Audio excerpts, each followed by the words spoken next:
Hello दोस्तों, मैं अरविंद आप सभी लोग का स्वागत करता हूं आपके अपने प्यारे से प्लेटफॉर्म पर।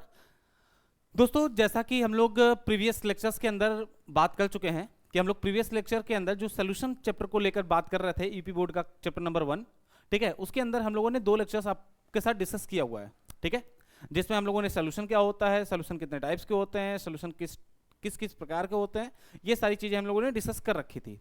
और उसी का अगला लेक्चर यानी लेक्चर नंबर 3, जिसमें हम लोगों को हेनरी लॉ यानी हेनरी का नियम बात करना है, उसको हम लोग लेके आए हैं, ठीक है। दोस्तों, उससे पहले मैं सबसे पहले आपको ये बता दूं कि जब हम लोग सोल्यूशन को डिस्कस कर रहे थे और सोल्यूशन के अंदर हम लोगों ने टाइप्स ऑफ सोल्यूशन की बात की थी, जब विलेन के प्रकार की बात की थी, तो उसमें हमने बताया था कि आपके पास जो विलेन होते हैं वो सामान्यतः 9 प्रकार के होते हैं। कौन कौन से? गैस में गैस का विलेन, गैस में द्रव का विलेन। ठीक उसी प्रकार से यह एक कॉन्सेप्ट है जिसमें कि किसी द्रव में जो आपका विलायक होगा वो द्रव होगा और जो आपका विलेय होगा यहां पर गैस होगा। यानी हेनरी ने जो नियम ये अप्लाई किया हुआ है, यह नियम इस बात पर अप्लाई है कि किसी द्रव में जो विलायक के रूप में है उसमें यदि कोई गैस विलेय के रूप में मिलाया जाए तो जो सोल्यूशन फाइंड आउट होगा उसको या उसके द्वारा क्या प्रभाव जनरेट होगा, इसको हेनरी ने बताया है, ठीक है। यानी किसी द्रव में किसी गैस को मिलाने पर जो सोल्यूशन या जो विलेन प्राप्त होगा उस विलेन का क्या प्रभाव होगा उसके बारे में हेनरी ने हमें इस नियम के अंतर्गत बताया है। जैसा कि आप देख सकते हो, गैसों की द्रव में विलेयता, हेनरी का नियम। गैसों की द्रव में विलेयता यानी हम द्रव में मिला रहे हैं किसको? गैस को। हम गैस को मिला रहे हैं किसके अंदर? द्रव के अंदर, ठीक है। तो यानी हम गैस की बात कर रहे हैं, गैस को मिक्स करने की बात हो रही है किसके अंदर? द्रव के अंदर। तो यानी द्रव के अंदर गैस को मिक्स कर रहे हो, तो यानी हमारा जो द्रव है वह विलायक कहलाएगा और जो गैस है वह विलेय कहलाएगा, ठीक है। आई बात समझ में? यानी गैसों की द्रव में विलेयता की बात करने वाले हैं कि यानी द्रव में, किसी भी द्रव में गैस को मिलाने वाले हैं, तो उसके द्वारा जो सॉल्यूशन बनेगा उसके आधार पर, उसके अध्ययन के पश्चात मैडम हेनरी ने एक नियम दिया है जिसे हम हेनरी का नियम कहते हैं। अब यह नियम कहता क्या है, तो आइए समझते हैं थोड़ा ध्यान से। नियम यह कहता है स्थिर ताप पर किसी विलायक के इकाई द्रव्यमान में घुली गैस की मात्रा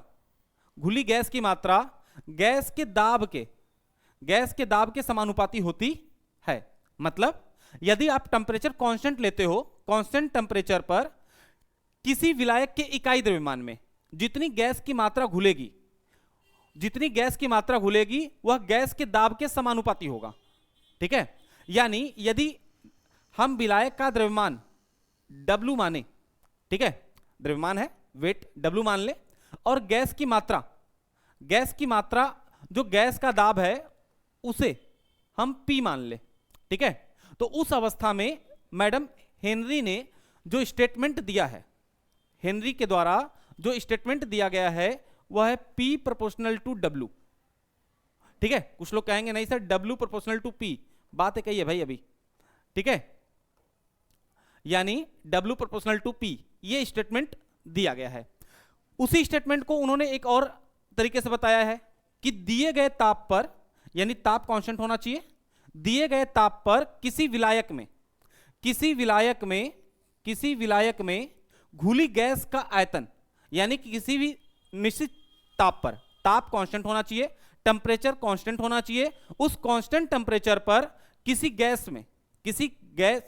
किसी विलायक में घुली गैस का आयतन, मतलब जितना भी गैस आप उसमें घोल रहे हो उसके दाब पर निर्भर नहीं करता है। मतलब कि आप जितना भी आयतन इस विलायक में डिजॉल्व करोगे, जितना भी आयतन इस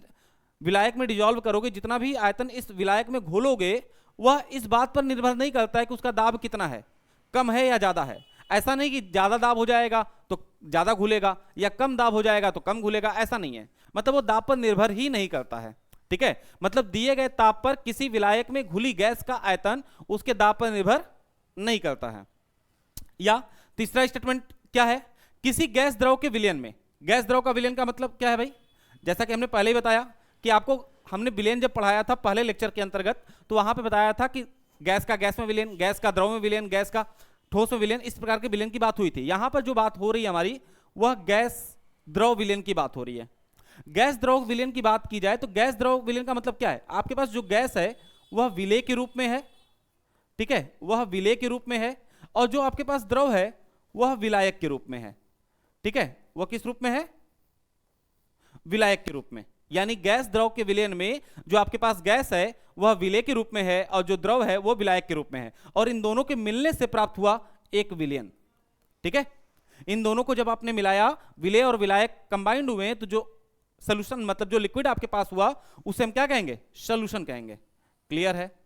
तो क्या बात कही जा रही है? किसी गैस द्रव के विलयन में विलयन की सतह पर, यानी जो आपने विलयन बनाया, जो गैस और द्रव का विलयन बनाया, उस विलयन की सतह पर गैस द्वारा, जो गैस आप मिला रहे हो उस गैस द्वारा जितना भी दाब उत्पन्न किया जाएगा, जितना भी दाब उत्पन्न किया जाएगा वह विलयन में गैस के मोल प्रभाज के समानुपाती होगा। गैस के मोल प्रभाज, यानी हम काई की बात कर रहे हैं, काई की बात हो रही है, लेकिन किसके काई की? गैस के, गैस के काई की बात हो रही है, ठीक है, कि गैस के काई पर निर्भर करेगा।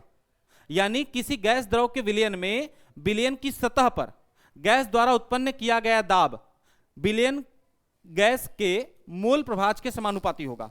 यानी कि विलयन की गैस मतलब वो जो गैस है, जो विलयन में जो गैस है, उस गैस द्वारा विलयन पर जो दाब उत्पन्न किया जाएगा, जो प्रेशर अप्लाई किया जाएगा, वह प्रेशर P, वह दाब P उस गैस के मोल प्रभाज, गैस का मोल प्रभाज यानी आपके पास जो भी गैस हो, ठीक है, उस गैस का मोल प्रभाज काई, आप जो भी गैस लेना चाहे आप जी लिख लीजिए अभी फिलहाल एग्जांपल के लिए, के समानुपाती होगा। यानी P प्रोपोर्शनल टू काई ऑफ G। G का मतलब यहां पे गैस है, ठीक है, गैस की बात हो रही है। आई बात समझ में? यानी स्टेटमेंट के अकॉर्डिंग यदि हम लोग बात करें तो हेनरी का जो ये नियम है, ये हेनरी का नियम इस बात पर आधारित है कि किसी भी द्रव में जो विलायक के रूप में होगा, यदि उसमें विलेय के रूप में गैस मिलाया जाए तो उसमें क्या प्रभाव उत्पन्न होगा। क्लियर है? इसके लिए मैडम हेनरी ने यह नियम दिया कि स्थिर ताप पर किसी विलायक के इकाई द्रव्यमान में घुली गैस की मात्रा गैस के दाब के समानुपाती होती है। क्लियर है इतनी बातें? यदि इतनी बातें समझ में आ गई तो थोड़ा सा दो बातें यहां समझ लो। यदि इस लाइन को आप भूल भी जाओ, हालांकि आपके एग्जाम में कोई एक लाइन आपको लिखनी है, या तो ये लिख दो, या तो ये लिख दो, या तो ये लिख दो, कोई एक लाइन आपको एग्जाम में लिखनी है, तीनों नहीं लिखनी है, ठीक है। हम बीच वाली लाइन को भूल जाते हैं, बीच वाली लाइन को ध्यान ही मत दो। ये जो फर्स्ट और थर्ड लाइन है, इसको यदि ध्यान से देखो तो इन तीनों लाइन से एक एक लाइन निकल के आती है कि स्थिर ताप पर किसी विलायक के इकाई द्रव्यमान में घुली गैस की मात्रा गैस के दाब के समानुपाती होती है। यानी इकाई द्रव्यमान की मात्रा W मान लिया गया और गैस का दाब P मान लिया गया, तो यानी W प्रोपोर्शनल टू P। एक स्टेटमेंट यहां से निकल के आई। और यही यदि बात यहां से कर लिया जाए, किसी गैस द्रव के विलयन में विलयन की सतह पर गैस द्वारा उत्पन्न किया गया दाब विलयन में गैस के मोल प्रभाज के समानुपाती होता है। यानी उत्पन्न किया गया दाब P मान लिया जाए और उसका मोल प्रभाज काई, किसी भी पदार्थ का मोल प्रभाज काई से रिप्रेजेंट होता है, ठीक है, हम काई A प्लस काई B लिखते हैं। विलयन का होगा तो एक विलेय और विलायक होगा, तो एक के लिए A और एक के लिए B लिखते हैं। विलेय के लिए A लिखा जाता है और विलायक के लिए B लिखा जाता है, ठीक है। अब इतना समझो पहले। अब P प्रोपोर्शनल टू काई ऑफ G। काई ऑफ G का मतलब क्या है कि ये काई की बात हो रही है यानी मोल प्रभाज है, और G मतलब किसके लिए? गैस के लिए, ठीक है। ये हेनरी नियम के लिए बात कर रहे हैं अभी ना, नहीं तो काई ऑफ A काई ऑफ B लिखा जाता है बस, ठीक है। ये स्टेटमेंट समझ में आ गई? बोलो भाई, यहां तक में कोई परेशानी है तो बताओ। यदि यहां तक बात समझ में आ गई तो थोड़ा सा ये समझो, देखो ध्यान से।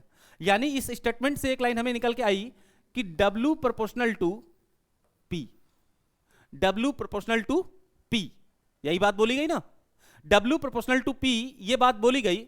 तो यदि आप यहां से अगली लाइन लिखना चाहो तो लिख सकते हो क्या कि W upon P is equal to, proportional है तो बराबर का चिन्ह आएगा ही आएगा, और उसके साथ आएगा एक नियतांक, उसके साथ आएगा एक नियतांक।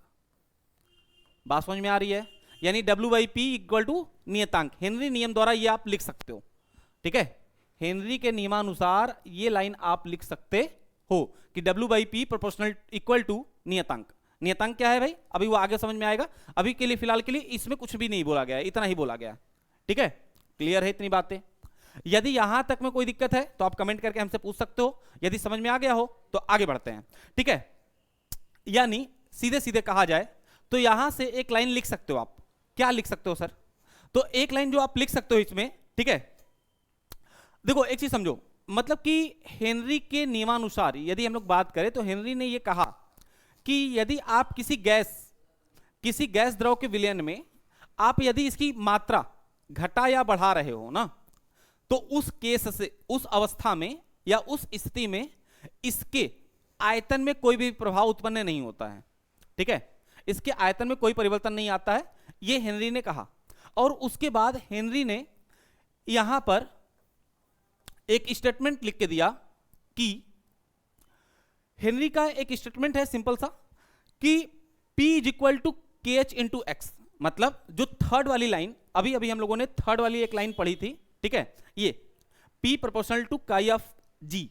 ठीक है, G हमने बस सिंबल के लिए लिखा है, P प्रोपोर्शनल टू काई है, सामान्य तौर पे P प्रोपोर्शनल टू काई है। यानी कि किसी भी गैस द्रव के विलयन में विलयन की सतह पर गैस द्वारा उत्पन्न किया गया दाब विलयन में गैस के मोल प्रभाज के समानुपाती होता है, यानी P प्रोपोर्शनल टू काई। क्लियर है? अब इसी बात को थोड़ा सा आगे समझो, यानी हेनरी ने यह कहा कि P प्रोपोर्शनल टू काई होता है। ठीक है, P प्रोपोर्शनल टू काई होता है। ठीक है, कहा भाई ठीक है, P प्रोपोर्शनल टू काई होता है, लिख दिया P प्रोपोर्शनल टू काई। अब ये बराबर का चिन्ह जब हटेगा, सॉरी अनुपात समानुपाती का चिन्ह जब ये हटेगा या अनुक्रमानुपाती का ये चिन्ह जब हटेगा, तो अपने साथ दो चीज लेके आएगा, एक बराबर का चिन्ह और दूसरा एक नियतांक। तो नियतांक के नाम पे यहां पर एक मिला हुआ है KH। क्या मिला हुआ है? KH। इसे कहते हैं हेनरी नियतांक। यानी जो KH है, इस KH को कहा जाता है हेनरी नियतांक। ठीक है भाई, यानी इस KH को क्या कहते हैं? हेनरी नियतांक। फिर से समझ लो कि यानी थर्ड लाइन के अकॉर्डिंग जो स्टेटमेंट मिला था, जो तीसरी लाइन थी, उस लाइन के अकॉर्डिंग हमने एक नियम निकाला वहां से कि उस लाइन का मतलब क्या है। तो वहां से एक लाइन निकली कि P प्रोपोर्शनल टू काई। काई किसे कहते हैं? तो मोल प्रभाज को कहते हैं। यानी दाब आप लिखना चाहो तो ऐसे लिख सकते हो, दाब प्रोपोर्शनल टू मोल प्रभाज। मोल प्रभाज। ठीक है, यानी दाब प्रोपोर्शनल टू मोल प्रभाज। और जब ये प्रोपोर्शनल का साइन हटेगा, जब ये अनुक्रमानुपाती या समानुपाती का चिन्ह हटाया जाएगा, तो एक बराबर का चिन्ह आएगा और दूसरा नियतांक आएगा। तो यानी P बराबर KH इंटू काई। KH को क्या कहते हैं? हेनरी नियतांक कहा जाता है। ठीक है, दूसरी चीज, जहां पर KH जो हेनरी नियतांक है, इस KH का मान, इस KH का जो मान होता है, ये किसी भी गैस की प्रकृति पर निर्भर करता है। ठीक है, यानी गैस किस प्रकार का है उसके आधार निर्भर करता है। मतलब इस KH की वैल्यू कांस्टेंट नहीं है, नियत नहीं है। ऐसा नहीं कि इसका मान 5 है तो सबके लिए 5 होगा, नहीं, हर एक गैस के लिए अलग अलग है और हर एक गैस के टेम्परेचर के आधार पर अलग अलग है। मतलब कि यदि आप हाइड्रोजन गैस के लिए बात करोगे, हाइड्रोजन गैस के लिए KH की बात करोगे तो वो अलग आएगा। यदि नाइट्रोजन गैस के लिए KH की बात करोगे तो वो दूसरा आएगा। और उसी पर भी आप यदि हाइड्रोजन गैस के लिए KH की बात करोगे, मान लो 290 केल्विन पर, तो वो कुछ और आएगा, और 295 केल्विन पर तो वो कुछ और आएगा। मतलब कि सीधे सीधे हेनरी नियतांक जो है यह गैस की प्रकृति पर निर्भर करती है कि गैस किस प्रकार का है। यदि गैस का नेचर कुछ और होगा तो उसका मान बदलेगा। ठीक है, तो इसके लिए अभी एक फ्लो चार्ट हम लोग बना लेंगे, उसमें कुछ गैसेस हैं और उस गैसेस की कुछ वैल्यू दी हुई है ना, वो हम समझेंगे। तो उसके पहले एक बात और समझ लेते हैं थोड़ा सा। देखो, सबसे पहली चीज, यदि आप ये जानते हो कि P प्रोपोर्शनल टू काई होता है, ठीक है, P प्रोपोर्शनल टू काई होता है, यानी किसी भी गैस द्रव विलयन के लिए उस गैस द्वारा उत्पन्न दाब उस गैस की मोल प्रभाज के अनुक्रमानुपाती होती है। तो ऐसी अवस्था में P प्रोपोर्शनल टू काई हो गया।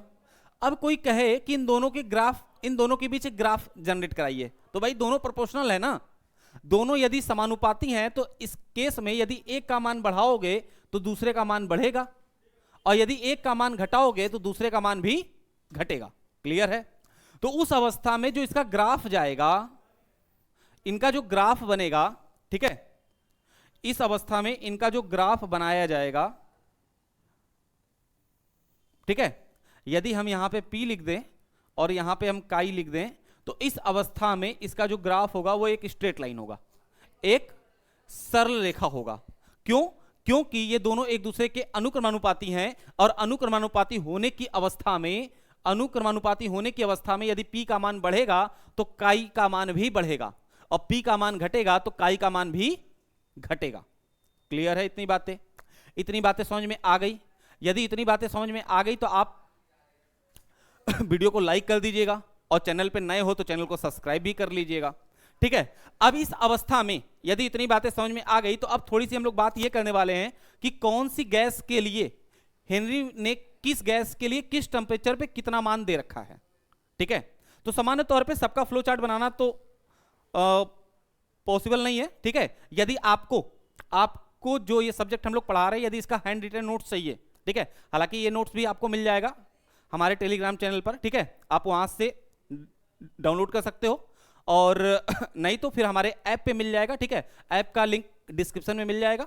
ठीक है, वहां से आप हमारा ऐप डाउनलोड कर सकते हो, और वहां नोट्स और पीडीएफ के सेक्शन में ये नोट्स आपको अवेलेबल करा दिया जाएगा। ठीक है, यदि आप हैंड रिटन नोट्स लेना चाहते हैं तो आप हमें इस नंबर पे कांटेक्ट भी कर सकते हो, 8960264320। ठीक है, इस नंबर पे कांटेक्ट भी कर सकते हो, नहीं तो डिस्क्रिप्शन में लिंक दिया गया है ऐप का, वहां से आप डाउनलोड कर लीजिए, और डाउनलोड करके वहां से आप देख सकते हो। ठीक है, चलिए, तो फिलहाल के लिए उम्मीद है इतनी बातें समझ में आ गई होंगी। यदि इतनी बातें समझ में आ गई हैं तो थोड़ा सा अब एक बात और समझो कि यदि हम लोग कुछ थोड़ी बहुत एग्जांपल की बात कर ले कि जैसे सर किस गैस के लिए हेनरी ने KH की वैल्यू कितनी रखी है। ठीक है, तो अलग अलग गैसों के लिए हेनरी ने अलग अलग मान दे रखा है। अब किस गैस के लिए कितना दे रखा है तो पहले समझो, कुछ एक फ्लो चार्ट बना लेते हैं। ठीक है, एक टेबल बना लेते हैं। ठीक है,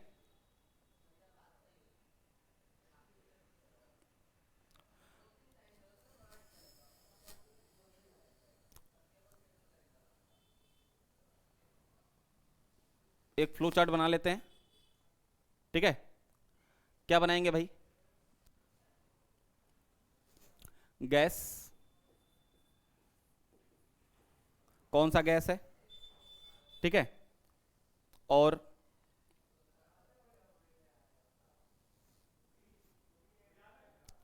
ताप। ठीक है, उम्मीद है कि आपको ये कलर विजिबल हो रहे होंगे, नहीं हो रहे हैं? ठीक है, कोई नहीं, मैं चेंज कर ले रहा हूं।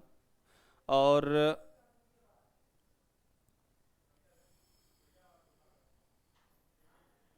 चलिए, और KH का मान, ब्लैक कलर तो विजिबल हो रहे होंगे अच्छे से, हाँ ठीक है, ब्लैक कलर अच्छे से विजिबल हो रहा है। ठीक है, तो यहां जो लिखा हुआ है वो गैस लिखा हुआ है, मैं फिर से लिख ही दे रहा हूं। ठीक है,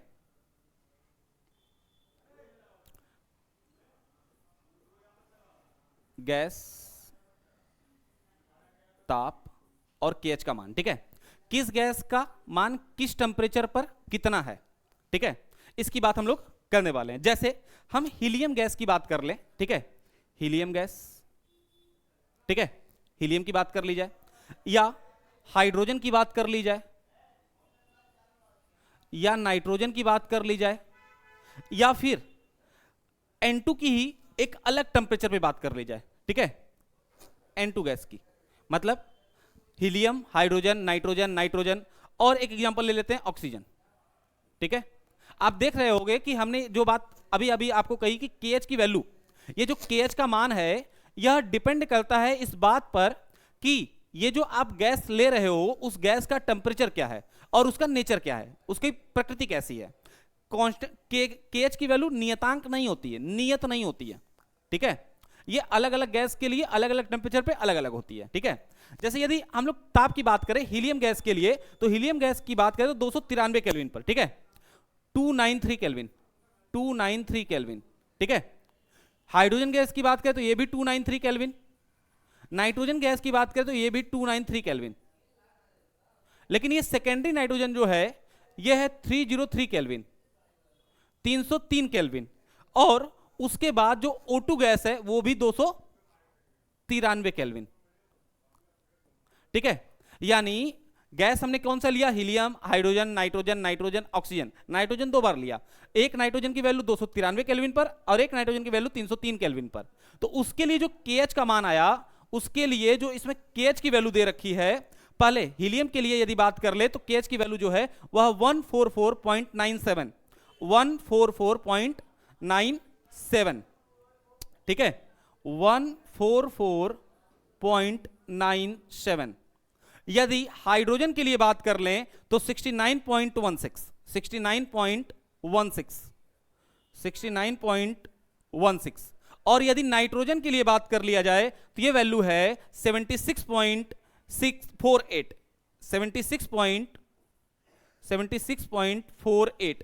आप देखो यदि N2 की वैल्यू 293 केल्विन पर 76.48 है, मतलब 293 केल्विन पर नाइट्रोजन गैस का जो नाइट्रोजन गैस के लिए जो KH की वैल्यू है वो 76.48 है, लेकिन वही 303 केल्विन पर इसकी वैल्यू 88.48 हो जाती है, 88.48 हो जाती है, ठीक है। अब डिफरेंस देख रहे हो, यानी एक ही गैस है लेकिन अलग अलग टेंपरेचर पर उसकी KH की वैल्यू अलग अलग है, और ये वैल्यू निश्चित है, इतनी ही रहेगी इस टेंपरेचर पर, इस गैस के लिए इतनी है, बस यही नियतांक है इसमें। ऐसा कुछ भी नहीं है कि आप एक वैल्यू ले लिए, जैसे कि आप फिजिक्स में पढ़ते हो या फिर कहीं और कांस्टेंट के टर्म में पढ़ते हो कोई वैल्यू, तो उसकी वैल्यू नियत होती है ना, हमेशा के लिए उतनी ही हो जाती है कि आपको इतना याद रख लेना और इतना ही रहेगा हमेशा के लिए। लेकिन यहां पर KH की वैल्यू गैस की प्रकृति पर निर्भर करती है। नियतांक तो है, हेनरी नियतांक है KH, लेकिन ये जो हेनरी नियतांक का मान है वह नियत नहीं है, हर एक गैस के लिए गैस की प्रकृति पर निर्भर करेगा। उम्मीद है बात समझ में आ रही होगी, ठीक है भाई। यदि इतनी बात समझ में आ गई तो लास्ट में बच गया ऑक्सीजन, उसके लिए भी लिख दिया जाए 34.86, सॉरी 34.86, ठीक है। आप ये फ्लो चार्ट बना लीजिएगा। यदि इस KH की वैल्यू की बात कर ले, ठीक है, केल्विन बार में है, यदि इस पूरे की बात कर ले तो ये पूरा का पूरा मान केल्विन बार में है, ठीक है, K बार। उम्मीद है बात समझ में आ रही होगी, ठीक है। किसमें है, K बार, यानी केल्विन बार में है। तो यानी आप इस पूरे की वैल्यू इस तरीके से नोट डाउन कर सकते हो। उम्मीद है इतनी बातें समझ में आ गई, ठीक है। यदि इतनी बातें समझ में आ गई तो अब नेक्स्ट हम लोग बात करेंगे इसके आगे कि कि KH का मान किसी चीज पर डिपेंड भी करता है क्या। तो उसके लिए यदि हम लोग बात करें तो ये नोट पॉइंट लिख लो, ये नोट पॉइंट लिख लो, मोस्ट इंपॉर्टेंट है, ठीक है। नोट पॉइंट लिख लो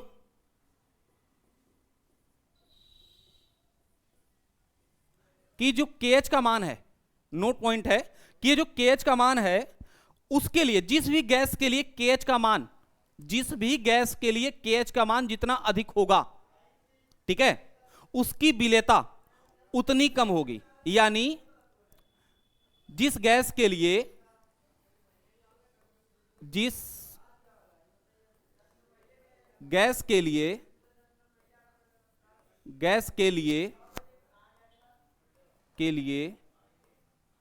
KH का मान जितना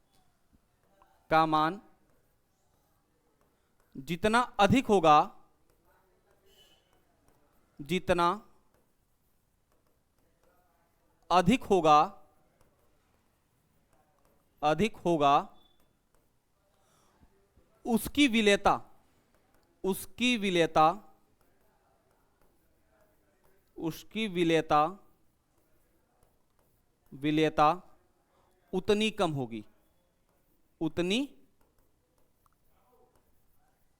कम होगी, उम्मीद है बात समझ में आ गई। यानी KH का मान ज्यादा है तो जिस गैस के लिए KH की वैल्यू ज्यादा है उसकी सॉल्युबिलिटी, उसकी विलेयता उतनी कम होगी। भाई आप गैस को घोल ही तो रहे हो ना द्रव के अंदर, द्रव के अंदर गैस को घोलकर विलयन बना रहे हो। हेनरी का पूरा नियम ही इसी बात पे है। तो हेनरी ने इस बात में ये बताया कि ये KH का मान, इस KH की वैल्यू जिस भी गैस के लिए जितना हाई होगी, जितना ज्यादा होगा, उसके लिए उसकी सॉल्युबिलिटी उतनी ही कम होगी। यानी KH का मान ज्यादा है, सॉल्युबिलिटी कम होगी। जैसा कि आप ये देखो, यदि आप इसके पीछे वाले में देखोगे तो आपको गैस, 3-4 गैस की एग्जांपल हमने दे रखे हैं, ठीक है, 3-4 गैस की एग्जांपल आपको दे रखे हैं, ठीक है। 3-4 गैस के इस एग्जांपल में यदि हम लोग बात करें तो यदि आप देख पा रहे होगे तो उस अवस्था में यदि हीलियम गैस के लिए बात करें तो हीलियम गैस के लिए KH की वैल्यू 144.97 है, लेकिन वही ऑक्सीजन गैस के लिए बात करो तो इसकी वैल्यू कितनी है 34.86, यानी 34.86। तो यानी कि आप देखो ऑक्सीजन गैस के लिए KH की वैल्यू कम है, लेकिन हीलियम गैस के लिए KH की वैल्यू ज्यादा है। यानी इस आधार पर यदि हम लोग बात करें तो आपसे अभी अभी ये बोला गया, क्या बोला गया भाई, कि जिसके KH का मान जितना अधिक होगा उसकी विलेयता उतनी कम होगी। जिसके लिए KH की वैल्यू जितनी अधिक होगी उसकी विलेयता उतनी कम होगी। तो KH का मान अधिक हुआ तो विलेयता कम, यानी वो कम डिजॉल्व होगा, ठीक है। डिजॉल्व नहीं होगा ये बात नहीं कर रहे हैं, लेकिन उसकी विलेयता उसकी तुलना में, यानी एक गैस की विलेयता दूसरे गैस की तुलना में, यानी इस गैस की विलेयता, इसकी विलेयता इसकी तुलना में कम होगी। आई बात समझ में? हीलियम गैस की विलेयता जो होगी ऑक्सीजन गैस की तुलना में कम होगी। हीलियम कम विलेय होगा और ऑक्सीजन अधिक विलेय होगा। क्लियर है बात? उम्मीद है इतनी बातें समझ में आ गई होंगी। यदि इतनी बातें समझ में आ गई तो आगे चलेंगे और अब ये समझेंगे कि हेनरी ने ये जो नियम दे रखा है उसमें क्या क्या लिमिटेशंस हैं, क्या क्या सीमाएं हैं, ठीक है। तो जैसा कि आपको बोर्ड पे दिख रहा होगा कि हेनरी के नियम की सीमाएं, यानी लिमिटेशंस ऑफ हेनरीज लॉ, ठीक है। हेनरी के नियम की कुछ लिमिटेशंस हैं, कुछ सीमाएं हैं। क्या? पहली चीज कि गैस का दाब बहुत उच्च नहीं होना चाहिए। यानी यदि हम लोग बात करें कि जिस भी गैस को आप डिजॉल्व कर रहे हो जिस भी लिक्विड के अंदर, यानी गैस द्रव का विलयन बना रहे हो, तो उस अवस्था में जो भी गैस आप डिजॉल्व कर रहे हो उसका दाब, उसका प्रेशर बहुत हाई नहीं होना चाहिए। यदि प्रेशर बहुत हाई होगा तो वह उसमें डिजॉल्व ही नहीं होगा। आई बात समझ में? क्लियर है? हेनरी के नियम की पहली लिमिटेशन यही है कि गैस का प्रेशर बहुत हाई नहीं होना चाहिए, ठीक है। दूसरा, ताप बहुत कम नहीं होना चाहिए। यानी जिस गैस के लिए बात कर रहे हो, जिस गैस को आप डिजॉल्व करा रहे हो, उस गैस का टेम्परेचर बहुत कम नहीं होना चाहिए, ठीक है। बहुत कम हो जाएगा तो क्या हो जाएगा सर, ठीक है। यदि टेम्परेचर बहुत कम हो जाएगा तो उस अवस्था में देखो एक चीज समझो, आप लोगों ने यदि क्लास 11th के अंदर गैसियस स्टेट पढ़ा होगा, गैसीय अवस्था पढ़ रखा होगा, तो आपको गैस के कुछ नेचर्स के बारे में पता होगा, गैस के कुछ प्रॉपर्टीज के बारे में पता होगा। जैसे बॉयल्स लॉ, चार्ल्स लॉ, यानी बॉयल का नियम, चार्ल्स का नियम यदि आपने पढ़ा होगा तो उसके अकॉर्डिंग यदि आप यहां पे देखोगे तो उस केस में यदि टेम्परेचर बहुत कम हो गया तो उसकी सॉल्युबिलिटी घट जाएगी, मतलब डिजॉल्व नहीं होगा अच्छे से, ठीक है। तो उस केस के लिए भी ऐसी बात है। तीसरी चीज, विलायक, यानी जो आपने लिक्विड ले रखा है, जिस लिक्विड में आप गैस को डिजॉल्व कर रहे हो, ठीक है, विलायक है ना, जिस लिक्विड में आप गैस को डिजॉल्व कर रहे हो, विलायक में गैस की आणविक अवस्था, आणविक अवस्था यानी जैसे कि वो O2, जैसे ऑक्सीजन है O2 के फॉर्म में है तो ब्रेक डाउन नहीं करना चाहिए, ठीक है। अपनी आणविक अवस्था यानी अपनी प्रारंभिक अवस्था में परिवर्तन नहीं करना चाहिए। कहते सर परिवर्तन यदि कर दिया तो क्या हो जाएगा? यदि परिवर्तन हो ही गया तो क्या ही हो जाएगा? तो देखो भाई, यदि ये अपनी अवस्था में परिवर्तन किया, अपनी अवस्था में परिवर्तन किया, या तो ये टूटने लगा, या तो जुड़ने लगा, या तो विघटित होने लगा, या तो संगुणित होने लगा, तो उस अवस्था में वह उस अवस्था में विलायक के अणुओं के साथ अभिक्रिया कर लेगा, ठीक है। और जब विलायक के अणुओं के साथ अभिक्रिया कर लेगा तो उस अवस्था में गैस की, मतलब जो सॉल्यूशन बन रहा है उस सॉल्यूशन का नेचर ही बदल जाएगा, ठीक है, क्योंकि रासायनिक अभिक्रिया होते ही उस पदार्थ की मूल अवस्था में परिवर्तन आ जाएगा। अब मूल अवस्था में परिवर्तन आ जाएगा तो उसके भौतिक और रासायनिक गुण में परिवर्तन आ जाएगा, यानी जिस विलयन को हम बनाना चाह रहे हैं वो विलयन बचा ही नहीं, ठीक है, क्योंकि उसकी अवस्था परिवर्तित हो गई। तो यानी तीसरी बात यह कही जा रही है कि विलायक में गैस की आणविक अवस्था, यानी तीसरी बात के अंतर्गत आपसे यह कही जा रही है कि जो भी आप विलायक ले रहे हो उस विलायक में गैस की आणविक अवस्था में परिवर्तन नहीं होना चाहिए। यदि परिवर्तन हुआ तो उस केस में वह विलयन वो बचेगा ही नहीं जिसके लिए आप काम कर रहे हो। ठीक है, उम्मीद है बात समझ में आ गई होगी। ठीक है, चलो इतनी बातें समझ में आ गई, लिमिटेशन समझ में आ गए। यानी पहला बात कि गैस का दाब बहुत उच्च नहीं होना चाहिए और ताप बहुत कम नहीं होना चाहिए, यानी गैस का दाब बहुत ज्यादा नहीं होना चाहिए और ताप बहुत कम नहीं होना चाहिए। और तीसरी बात यह कि जिस भी गैस को जिस विलायक में आप डिजोल्व कर रहे हो, जिस गैस को आप जिस विलायक में डिजोल्व कर रहे हो, उस विलायक के द्वारा, उस विलायक के अणुओं के द्वारा या अणुओं के साथ उस गैस के अणुओं की अभिक्रिया नहीं होनी चाहिए। अभिक्रिया होगी तो उस अवस्था में वह विलयन ही बदल जाएगा, और जब विलयन बदल जाएगा तो उसके नेचर यानी उसका गुण भी बदल जाएगा। क्लियर है? आपको लिमिटेशन समझ में आ गए, आपको हेनरी के नियम की सीमाएं समझ में आ गई। एक सिंगल लेक्चर, पूरा लेक्चर देखो, पूरा का पूरा हेनरी लॉ, यानी आपके क्वेश्चन के लिए, आपके एग्जाम के लिए 3 नंबर, पूरा का पूरा 3 नंबर आपको ये एक सिंगल लेक्चर देके जाएगा। ठीक है, 70 में से 3 नंबर केवल सिंगल लेक्चर, हेनरी का नियम। ठीक है, हेनरी के नियम की सीमाएं, उम्मीद है बात समझ में आ गई होगी। चलिए आगे चलते हैं। यदि आगे चला जाए तो अगली टॉपिक हम लोग बात करेंगे हेनरी के नियम के अनुप्रयोग, मतलब ये हेनरी का जो नियम है कहां कहां अप्लाई होता है, कहां कहां अप्लाई कर सकते हैं, या ऐसा कोई रियल लाइफ में कोई ऐसा इंसिडेंट है क्या सर जहां पे ये हेनरी नियम अप्लाई होता हो। तो भाई हेनरी का नियम है क्या? हेनरी का नियम तो यही है ना कि किसी भी लिक्विड में कोई गैस डिजोल्व किया जा रहा है, किसी लिक्विड में कोई गैस डिजोल्व किया जा रहा है, हेनरी का नियम तो यही है, सिंपल सा। यदि सिंपल सा नियम यही है तो अब समझो थोड़ा ध्यान से। ठीक है, यदि हेनरी का नियम ये कहता क्या है कि मृदु जल यानी जो सॉफ्ट ड्रिंक आप पीते हो, ठीक है, सॉफ्ट ड्रिंक, यदि उसकी बात की जाए तो ये सॉफ्ट ड्रिंक जो होता है, इस सॉफ्ट ड्रिंक को पैक करते वक्त, जैसे चाहे पेप्सी हो जाए, चाहे कोको कोला हो जाए, चाहे स्प्राइट हो जाए, चाहे मिरिंडा हो जाए, जो भी आपके पास हो, ठीक है, ये सॉफ्ट ड्रिंक जिसे आप पीते हो उसमें जो CO2 की विलेयता होती है, CO2 को बहुत हाई प्रेशर पर डालकर उसको पैक किया जाता है। पानी के अंदर भी, ठीक है, पानी के अंदर भी कार्बन डाइऑक्साइड मिक्स होता है, कार्बन डाइऑक्साइड को बहुत हाई प्रेशर पे भर के उसके बाद उसको पैक किया जाता है। इसीलिए आप यदि कभी ध्यान दिए होगे तो पानी का बोतल जब खरीदो, जब नया बोतल खरीदो तो इस बोतल को टच करोगे तो लगेगा बोतल कितनी अच्छी क्वालिटी का है, लेकिन जैसे ही बोतल को ओपन कर दो, जैसे ही बोतल ओपन होगा पता चलेगा बोतल हाथ में संभलेगा नहीं, दब जाएगा तुरंत, फिर पता चलता है अरे यार कितनी लो क्वालिटी का है। क्यों?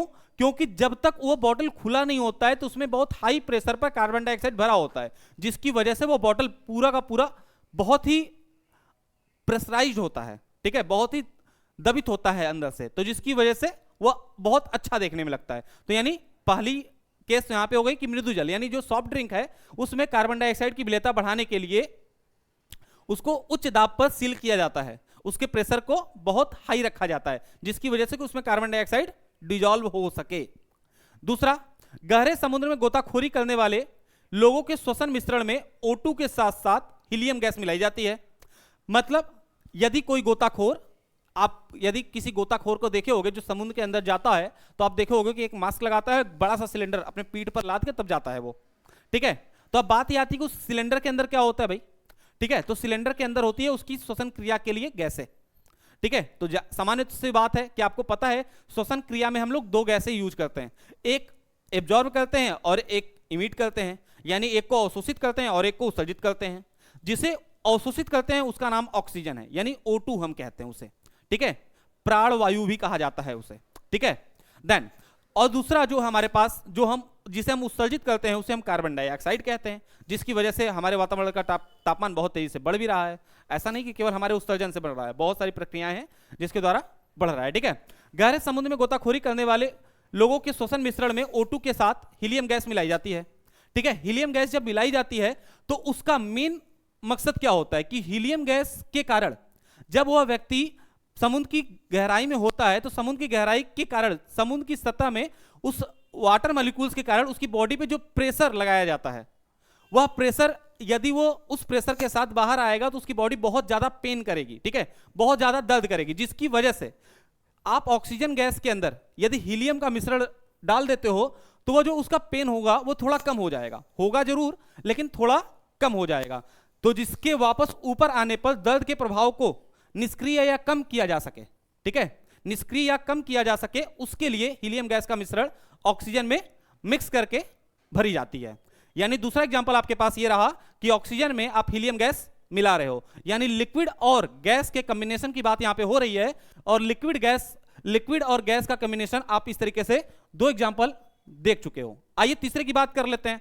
तीसरे की बात हमने आपको बातें बातें में बताई थी कि फेफड़ों में श्वसन, जब हम श्वसन की क्रिया करते हैं तो उस केस में हमारे रक्त में जो ऑक्सीजन गैस डिजॉल्व होती है या फिर कार्बन डाइऑक्साइड निकलती है, कार्बन डाइऑक्साइड निकलती है या ऑक्सीजन को जो हम एब्जॉर्ब करते हैं तो उसके आदान प्रदान में भी, यानी कि जो हमारी ब्लड सेल्स है वो लिक्विड फॉर्मेट में होती है, ठीक है, द्रव अवस्था में होती है, और जो हम एटमॉस्फेयर से, वातावरण से गैसेस लेते हैं वह गैसियस स्टेट में होती है, तो वह जाके रक्त में यानी हमारी ब्लड सेल्स में विलीन हो जाती हैं, मिलती हैं। तो यानी लिक्विड में आप क्या कर रहे हो, गैस को डिजॉल्व ही तो कर रहे हो, ठीक है। तो उस केस में आदान प्रदान हेनरी के नियम पर आधारित है। उम्मीद है इतनी बातें समझ में आ गई।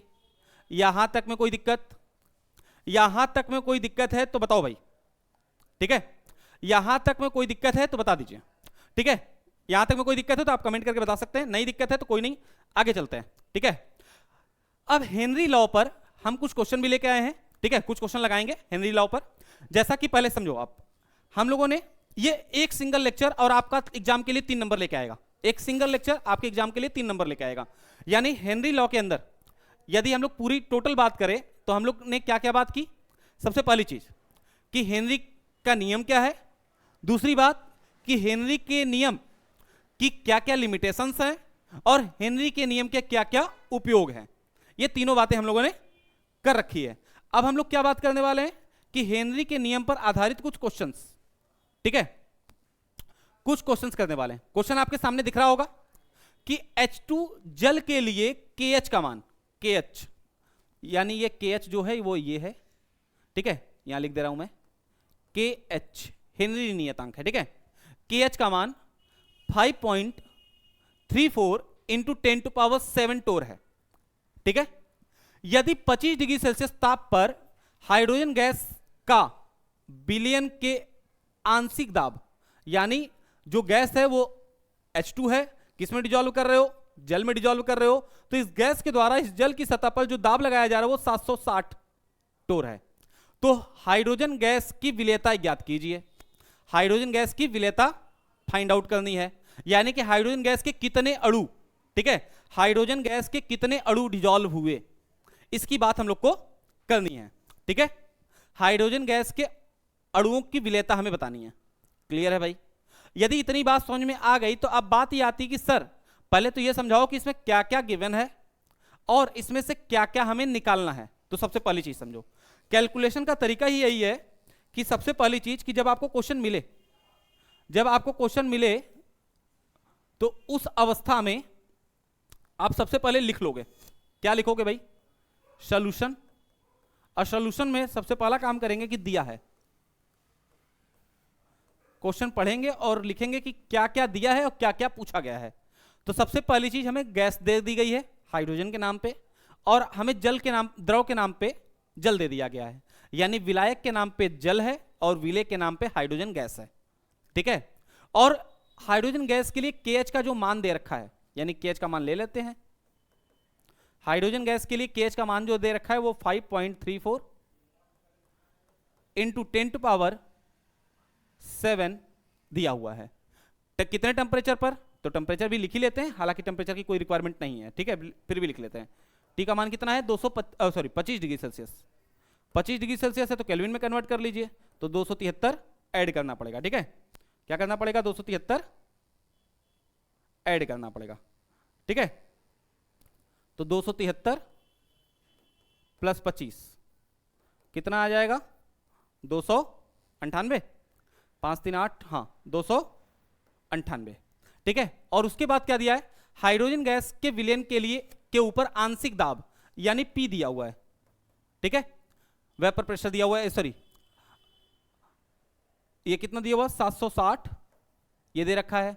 और क्या पूछा गया है, H2 गैस की विलेयता, यानी सीधे सीधे हमसे अणुओं की संख्या पूछ रहा है, किसके, हाइड्रोजन गैस के अणुओं की संख्या पूछी जा रही है।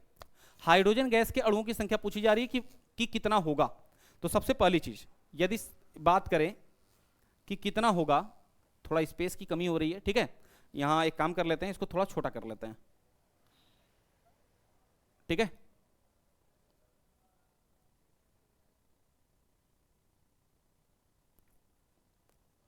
आप लोग क्वेश्चन तो नोट कर ही ले चुके होंगे, ठीक है। यदि आप लोग क्वेश्चन नोट कर चुके हैं तो फिर अब ठीक है, अब स्पेस दिख रहा है, ठीक है। अब इस केस में क्या दिया हुआ है वो हमने लिख लिया है, और क्या पूछा गया है वो भी हमने लिख लिया।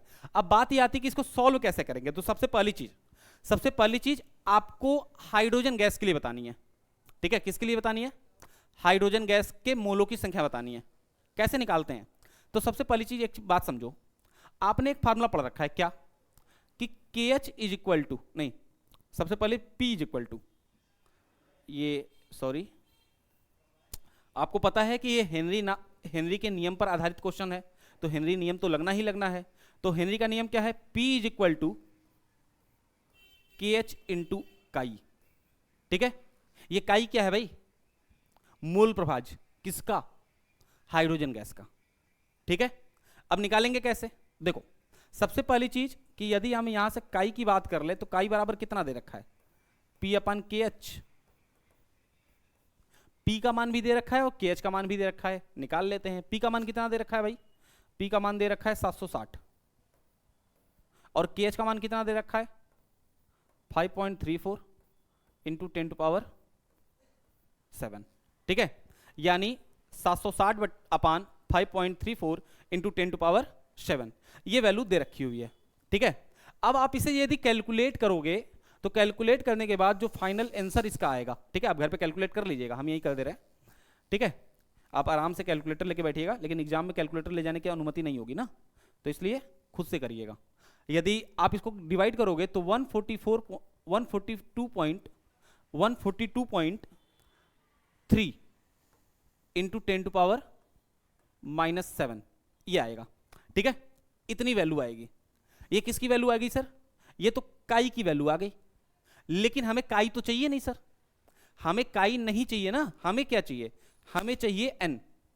तो सबसे पहली चीज कि मोल प्रभाज बराबर होता क्या है, तो मोल प्रभाज बराबर होता है भार बटे अणु भार, यानी अणुओं की संख्या, सीधे सीधे कहें तो। यानी आपने किसी सोल्यूशन के लिए काई निकालने की बात की होगी तो काई बराबर होता है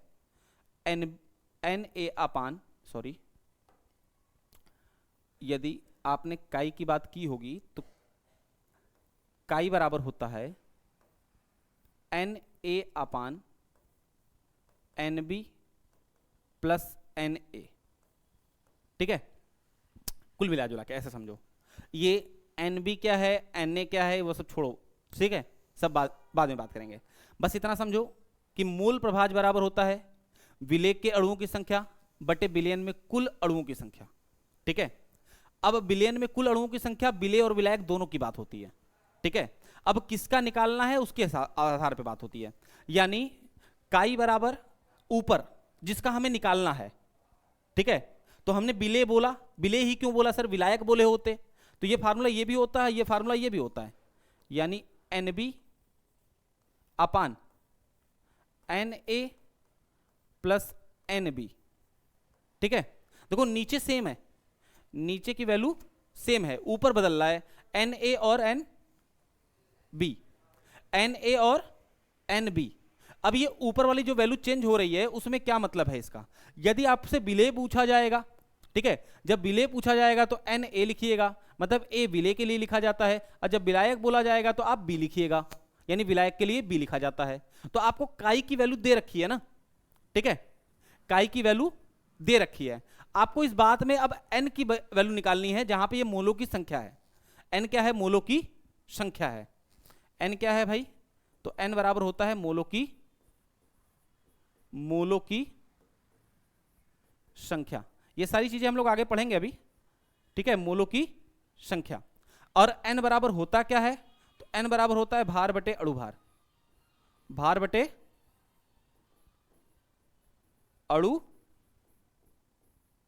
भार। ये सारी चीज हम लोग आगे पढ़ेंगे अभी, ठीक है। n बराबर क्या होता है, n बराबर होता है मोलों की संख्या और n बराबर भार बटे अणु भार। n को कहते क्या है, मोलों की संख्या कहते हैं, और n बराबर क्या होता है, भार बटे अणु भार, ठीक है, यानी W/m। क्लियर है।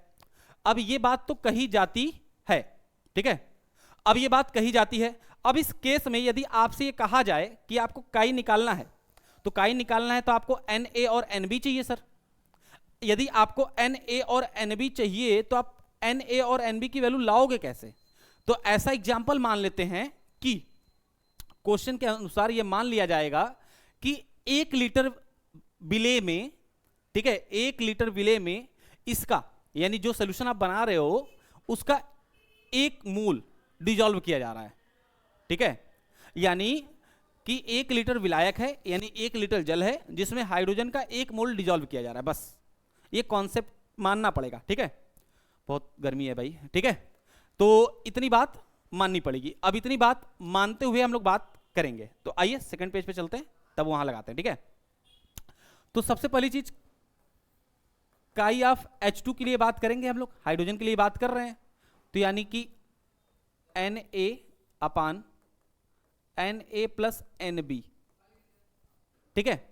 अब इस अवस्था में Nb is much much greater than Na, तो हम कह सकते हैं क्या कि Na प्लस Nb बराबर Nb, मतलब Na plus Nb is equal to Nb लिख दो सीधे सीधे। अप्रॉक्स बराबर है, पूरा तो बराबर हो नहीं सकता, ठीक है, कभी भी अप्रॉक्स में बराबर है, अप्रॉक्स में बराबर है Na प्लस Nb बराबर Nb, ठीक है।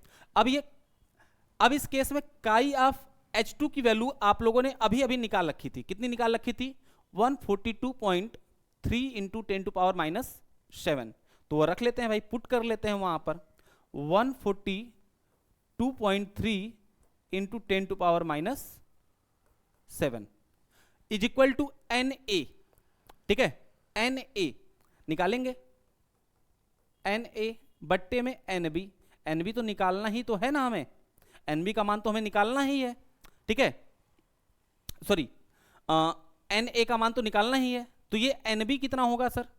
यदि Nb की बात की जाए तो सबसे पहले तो Na बराबर लिखो, Na बराबर Nb into 142.3 into 10 to power minus 7। अब Nb बराबर क्या होगा, भार बटे अणु भार, ठीक है, भार बटे अणु भार। तो है कौन भाई Nb के रूप में, तो जल है ना, वाटर ले रखा है आपने, जल, जल का भार हमने कितना मान रखा है, जल का भार हमने मान रखा है कितना, 1000 ग्राम, 1000 ग्राम या 1000 ml मान लो, कोई दिक्कत नहीं है, ठीक है, कितना मान रखा है 1000, क्योंकि 1 लीटर बिलियन में हम लोग बना रहे हैं। और इसका अणु भार कितना होता है, तो हाइड्रोजन का 2 इंटू 1 प्लस ऑक्सीजन का 16 बराबर कितना हो जाएगा, 2 प्लस 16 बराबर 18, यानी इसका भार कितना आया 1000, इसका अणु भार कितना आया 18, लिख लीजिए, यानी कि Nb बराबर, आप फार्मूला लिखना चाहो तो लिख लो, भार बटे अणु भार, अणु भार into 142.3 into 10 to power minus 7। भार कितना है भाई इसका, भार है 1000, अणु भार कितना है 18, इंटू काई की वैल्यू आपके पास थी ही, ठीक है, काई की वैल्यू थी तो हम लिख दे रहे हैं यहीं पर 142. ये बीच में डिस्टर्ब करेगा, इसको मिटा दे रहा हूं मैं यहीं पर, ठीक है, 142.3 इंटू 10 टू पावर माइनस 7, ठीक है।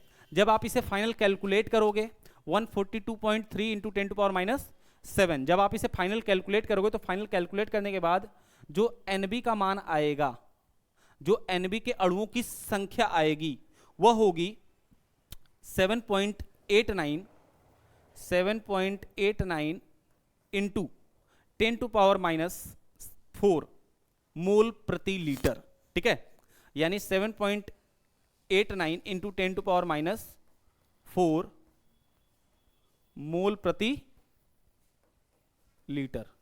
आई बात समझ में? फिर से समझ लो, पहले के क्वेश्चन समझ में आया कि नहीं आया, ठीक है। सबसे पहली चीज ये वाला हिस्सा जो है अलग है, ठीक है, ये वाला हिस्सा जो है अलग है। पहले क्वेश्चन समझ लेते हैं ध्यान से।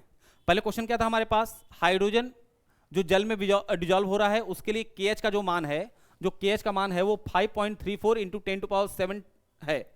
यदि 25 डिग्री सेल्सियस ताप पर हाइड्रोजन गैस का विलयन के ऊपर आंशिक दाब 760 टोर है तो हाइड्रोजन गैस की विलेयता ज्ञात कीजिए। माना जल तथा विलयन का घनत्व समान है, जल और विलयन दोनों का घनत्व डेंसिटी सेम है, ठीक है।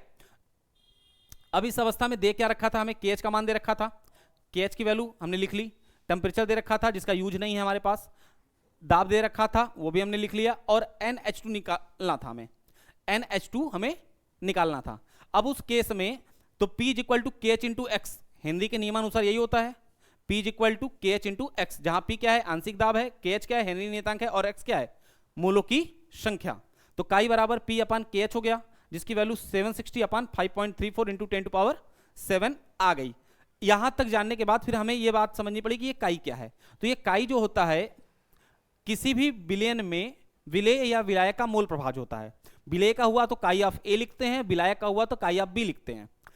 बस दोनों में अंतर क्या है कि Na upon NB plus Na होता है फार्मूला, या NB अपान Na प्लस NB फार्मूला होता है। मतलब नीचे का दोनों सेम होता है, यदि विलेय बोला जाएगा तो ऊपर Na लिखेंगे और विलायक बोला जाएगा तो ऊपर NB लिखेंगे। ये फार्मूला होता है काई का, ठीक है। अब इस अवस्था में फिर हमने आगे बढ़ा, हमने अगली लाइन में लिखा chi of H2 is equal to Na upon Na plus NB लिख दिया।